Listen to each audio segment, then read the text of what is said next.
Durand cup হতে পারে প্রস্তুতির মঞ্চ। এবারেও ডুরান্ড কাপ দিয়ে শুরু হতে পারে মরশুম। ঐতিহ্যবাহী এই টুর্নামেন্টকে কেন্দ্র করেও ভারতীয় ফুটবল প্রেমীদের মধ্যে থাকে সমান উৎসাহ। কোন দল কেমন দল গড়ছে সেই ব্যাপারে পাওয়া যায় আভাস। তাছাড়া এই টুর্নামেন্টে আইএসএল দলের সঙ্গে আই লিগ টিম ও আঞ্চলিক দলের মধ্যেকার ম্যাচ দেখার সম্ভাবনাও থাকে। গত মরশুমে ডুরান্ড কাপকে কেন্দ্র করে বেশ উত্তেজনা ছিল।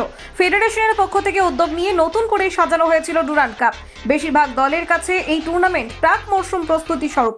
নামী ফুটবলারদের পাশাপাশি উঠতি খেলোয়াড়দের মাঠে নামিয়ে পরখ করে নেওয়ার সুযোগ থাকে কোচেদের কাছে। মোহনবাগান সুপার জায়ান্টের মতো হেভিওয়েট দলের কাছেও ডুরান্ড কাপ অনেকটা প্রস্তুতির মঞ্চের মতো। গতবারের ডুরান্ড কাপের চ্যাম্পিয়ন মোহনবাগান আসন্ন মরশুমেও এই ট্রফি জেতার চেষ্টা করবে সবুজ মেরুন ব্রিগেড। মনে করা হচ্ছে আসন্ন ডুরান্ড কাপকে প্রস্তুতির মঞ্চের মতো করে কাজে লাগাতে পারে মোহনবাগান সুপার জায়ান্ট। 2024-25 মরশুমেও একাধিক টুর্নামেন্ট খেলতে হবে বাগানকে।